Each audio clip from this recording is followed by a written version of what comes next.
Hi hello ನಮಸ್ಕಾರ welcome back to my YouTube channel. ನಾನು ನಿಮ್ಮ ಸಂಗೀತ. ಎಲ್ಲರೂ ಹೇಗಿದ್ದೀರಾ? ನಾನು ಕೂಡ ಸೂಪರ್ ಆಗಿದ್ದೀನಿ. ನೀವು ಎಲ್ಲ ಚೆನ್ನಾಗಿದ್ದೀರಾ ಅಂತ ಭಾವಿಸ್ತಾ ಇದ್ದೀನಿ. ಇದು requested video. So vangibath recipe ಮಾಡಿದ್ದೀನಿ ಇವತ್ತು. ಸೊ ಹೇಗೆ ಮಾಡಿದ್ದೀನಿ, ಯಾವ ಥರ ಸಿಂಪಲ್ಲಾಗಿ ಮನೇಲಿ ಮಾಡ್ಕೋಬೋದು ಎಲ್ಲವೂ ಕೂಡ ನಿಮ್ಮ ಹತ್ರ ಕೂಡ ಶೇರ್ ಮಾಡ್ತೀನಿ. ವಿಡಿಯೋನ ಎಲ್ಲೂ ಸ್ಕಿಪ್ ಮಾಡಿದೆ ಕೊನೆವರೆಗೂ ನೋಡಿ. ಹಾಗೆ ಇನ್ನೂ ನನ್ನ ಚಾನಲ್ನ ಸಬ್ಸ್ಕ್ರೈಬ್ ಮಾಡದೆ ನೋಡ್ತಿದ್ರೆ ಪ್ಲೀಸ್ ಸಬ್ಸ್ಕ್ರೈಬ್ ಮಾಡಿಕೊಂಡು ಲೈಕ್ ಮತ್ತು ಶೇರ್ ಮಾಡೋದನ್ನು ಮರಿಬೇಡಿ. ಪ್ಲೀಸ್ ನನಗೆ ಸಪೋರ್ಟ್ ಮಾಡಿ ಅಂತ ಹೇಳ್ತಾ ಇದ್ದೀನಿ. ಸೊ ಈಗ ಯಾವ ರೀತಿ ಮಾಡೋದು ಎಲ್ಲವೂ ಕೂಡ ಒಂದು ಸಲ ನೋಡ್ಕೊಬರೋಣ ಬನ್ನಿ. ಈಗ ಮೊದಲಿಗೆ ನಾನು ರೆಡಿ ಮಾಡಿ ಇಟ್ಕೊಂಡಿದ್ದೀನಿ ಈರುಳ್ಳಿ, ಹಾಗೆ ಒಂದು 3 ಟೊಮೆಟೊ ತೊಗೊಂಡಿದ್ದೀನಿ, ಉಳ್ಳಿ ಟೊಮೊಟೊ, ಹಾಗೆ ಕರ್ಬೇವಿನ ಸೊಪ್ಪು, ಸಾಂಬಾರು ಸೊಪ್ಪು, ಒಂದು 2 ಹಸಿಮೆಣಸಿನ್ಕಾಯಿನ ಮಧ್ಯಕ್ಕೆ ಸೀಳಿ ಇಟ್ಕೊಂಡಿದ್ದೀನಿ, ಹಾಗೆ ಬದನೆಕಾಯಿ ತೊಗೊಂಡಿದ್ದೀನಿ. ಬದನೆಕಾಯಿಗಿಂತ ಉದ್ದ ಬದನೆಕಾಯಿ ಬರುತ್ತಲ್ಲ ಅದು ತುಂಬ ಟೇಸ್ಟಿಯಾಗಿರುತ್ತೆ. ಅದಾದಮೇಲೆ ಒಂದು ನಿಂಬೆಹಣ್ಣು ಗಾತ್ರದಷ್ಟು ಹುಣಸೆ ಹಣ್ಣನ್ನು ನೆನೆ ಹಾಕ್ಕೊಂಡಿದ್ದೀನಿ. ಆದಮೇಲೆ ಸ್ಪೈಸಸ್ ಕೂಡ ತೊಗೊಂಡಿದ್ದೀನಿ. ಚಿಲ್ಲಿ ಪೌಡರು, ಅರಿಶಿನ ಮತ್ತು ರುಚಿಗೆ ತಕ್ಕಷ್ಟು ಉಪ್ಪು ಮತ್ತು ವಾಂಗಿಬಾತ್ ಪೌಡರು, ಅದಾದಮೇಲೆ ಎಣ್ಣೆ ಮತ್ತು ತುಪ್ಪ, ಇಷ್ಟು ಬೇಕಾಗಿರುವಂತಹ ಇಂಗ್ರೀಡಿಯೆಂಟ್ಸು. ಈಗ ಒಂದು ಕುಕ್ಕರ್ಗೆ ಒಂದು 2ರಿಂದ 3 ಟೇಬಲ್ ಸ್ಪೂನಷ್ಟು ಎಣ್ಣೆನ ಹಾಕ್ಕೊಂಡಿದ್ದೀನಿ. ಅದಾದಮೇಲೆ ಒಂದು 2 ಟೇಬಲ್ ಸ್ಪೂನಷ್ಟು ತುಪ್ಪನ ಹಾಕ್ಕೊಂಡಿದ್ದೀನಿ ಮೊದಲಿಗೆ. ಸೊ ಇವೆರಡೂ ಕೂಡ ಬಿಸಿ ಆಗಲಿಕ್ಕೆ ಬಿಡ್ತೀನಿ. ಇದಕ್ಕೆ ಯಾವುದೇ ಥರದ ಚಕ್ಕೆ ಲವಂಗ ಏನೂ ಕೂಡ ಯೂಸ್ ಮಾಡ್ತಾ ಇಲ್ಲ. ಸೊ ಸಿಂಪಲ್ಲಾಗಿ ಮಾಡ್ತಾಯಿದ್ದೀನಿ, ತುಂಬ ಟೇಸ್ಟಿಯಾಗಿರುತ್ತೆ. ಒಮ್ಮೆ ಟ್ರೈ ಮಾಡಿ ನೋಡಿ. ಸೊ ತುಪ್ಪ ಎಣ್ಣೆ ಎರಡೂ ಕೂಡ ಬಿಸಿ ಆದಮೇಲೆ ಈರುಳ್ಳಿ, ಮೆಣಸಿನ್ಕಾಯಿ, ಕರ್ಬೇವಿನ ಸೊಪ್ಪು ಈ ಮೂರನ್ನು ಹಾಕಿ ಚೆನ್ನಾಗಿ ಫ್ರೈ ಮಾಡ್ಕೊತಾ ಇದ್ದೀನಿ. ಸ್ವಲ್ಪ ಬೆಂದರೆ ಸಾಕು, ತೀರ ಏನು ಗೋಲ್ಡನ್ ಕಲರ್ ಬರೋ ಥರ ಏನೂ ಹಾಕೋಗಿಲ್ಲ. ಸೊ ಅದಾದಮೇಲೆ ಬಟಾಣಿ ಇತ್ತು, ಹಸಿ ಬಟಾಣಿ, ಅದನ್ನು ಹಾಕ್ತಾಯಿದ್ದೀನಿ. ಒಂದು ವೇಳೆ ಬಟಾಣಿ ಇಲ್ಲ ಅಂತ ಅಂದರೆ ಕಡಲೆಬೀಜ, ಕಡಲೆಬೇಳೆ ಏನು ಬೇಕಿದ್ರೂ ಹಾಕ್ಬೋದು. ಸೊ ಹಸಿ ಬಟಾಣಿ ಇರೋದ್ರಿಂದ ಅದನ್ನು ಹಾಕ್ತಾಯಿದ್ದೀನಿ. ಸೊ ನಾನು ಕಡಲೆಬೇಳೆ, ಕಡಲೆಬೀಜ ಎರಡೂ ಕೂಡ ಸ್ಕಿಪ್ ಮಾಡಿದ್ದೀನಿ. ಒಂದು ವೇಳೆ ನಿಮ್ಮ ಹತ್ರ ಬಟಾಣಿ ಇಲ್ಲಾಂದರೆ ಕಡಲೆಬೀಜ ಮತ್ತು ಕಡಲೆಬೇಳೆನ ಹಾಕೋಬೋದು. ಅದಾದಮೇಲೆ ಟೊಮೆಟೋನ ಸೇರಿಸ್ತಾ ಇದ್ದೀನಿ. ಸೊ ಇದೆಲ್ಲವೂ ಕೂಡ ಚೆನ್ನಾಗಿ ಸ್ವಲ್ಪ ಸಾಫ್ಟ್ ಆದಮೇಲೆ ಬದನೆಕಾಯಿನ ಸೇರಿಸಿ ಇವಾಗ ನೀಟಾಗಿ ಬೇಯಿಸ್ಕೊತೀನಿ. ಸ್ವಲ್ಪ ಕಲರ್ ಚೇಂಜ್ ಆಗುತ್ತೆ ಬದನೆಕಾಯಿ. ಸೊ ಅಷ್ಟರವರೆಗಾದರೆ ಸಾಕು, ತೀರ ಬೆಂದೋಗೋ ಥರ ಏನು ಬೇಡ, ಬೇಗ ಬೆಂದೋಗುತ್ತೆ ಬದನೆಕಾಯಿ. ಸೊ ಸ್ವಲ್ಪ ಕಲರ್ ಚೇಂಜ್ ಆಗಿದೆ ಇವಾಗ.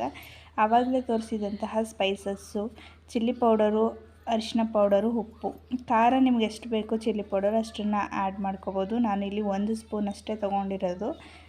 ನಿಮಗೆ ಖಾರ ಎಷ್ಟು ತಿಂತೀರಾ ಅದ್ರ ಮೇಲೆ ಹಾಕ್ಕೊಳ್ಳಿ, ಯಾಕಂದರೆ ಹಸಿಮೆಣ್ಸಿನ್ಕಾಯಿ ಕೂಡ ಹಾಕಿರೋದ್ರಿಂದ ಕಡಿಮೆನೇ ಹಾಕ್ಕೊಳ್ಳಿ. ಅದಾದಮೇಲೆ ವಾಂಗಿಬಾತ್ ಪೌಡರು ನಾನು 2 ಸ್ಪೂನಷ್ಟು ಯೂಸ್ ಮಾಡ್ಕೊಂಡಿದ್ದೀನಿ. ಸೊ ಅಳತೆ ಗೊತ್ತಿರುತ್ತಲ್ವ, ಸೊ ಹಾಗಾಗಿ ಹಾಗೆ ಹಾಕ್ತಾಯಿದ್ದೀನಿ. ಸೊ ನೀವೇನಾದರೂ ಪ್ಯಾಕೆಟಲ್ಲಿ ಹಂಗೆ ಯೂಸ್ ಮಾಡೋದಿದ್ದರೆ 2 ಸ್ಪೂನಷ್ಟು ಅಳತೆ ತೊಗೊಂಡು ಇವಾಗ ನೀಟಾಗಿ ಮಿಕ್ಸ್ ಮಾಡ್ಕೊತಾ ಇದ್ದೀನಿ. ಸೊ ನೋಡಿ ಯಾವ ಥರ ಗೊಜ್ಜು ರೆಡಿಯಾಗಿದೆ ಅಂತ ಅಂದ್ಬಿಟ್ಟು.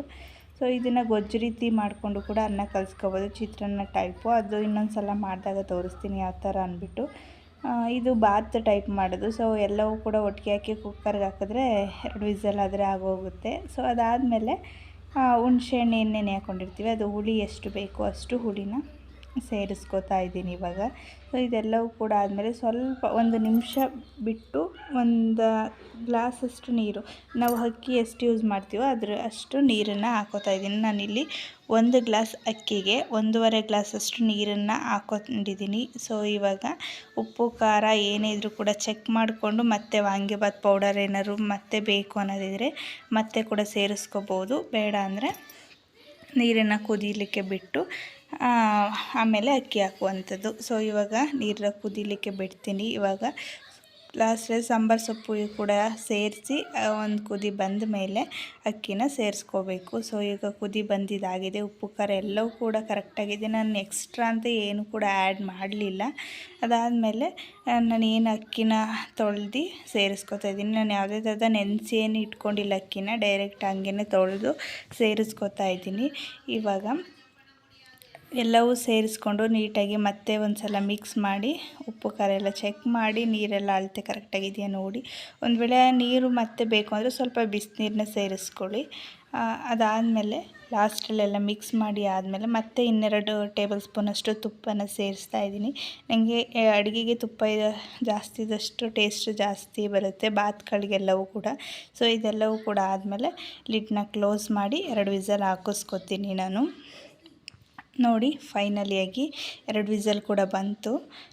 ಟೇಸ್ಟ್ ಕೂಡ ಆಗಿದೆ, ಬಾತು ರೆಡಿಯಾಗಿದೆ. ಯಾವ ಥರ ಬಂದಿದೆ ಅಂತ ಅಂದ್ಬಿಟ್ಟು ತುಂಬ ಟೇಸ್ಟಿಯಾಗಿತ್ತು. ನಿಜವಾಗ್ಲೂ ಕೂಡ ಒಮ್ಮೆ ಟ್ರೈ ಮಾಡಿ ನೋಡಿ. ಈ ವಿಡಿಯೋ ನಿಮ್ಮೆಲ್ರಿಗೂ ಇಷ್ಟ ಆಗಿದೆ ಅಂತ ಭಾವಿಸ್ತಾ ಇದ್ದೀನಿ. ಸೊ ನಾನು ನಿಮಗೆ ಮತ್ತೆ ಹೊಸ ಲಾಗ್ನೊಂದಿಗೆ ಸಿಗ್ತೀನಿ.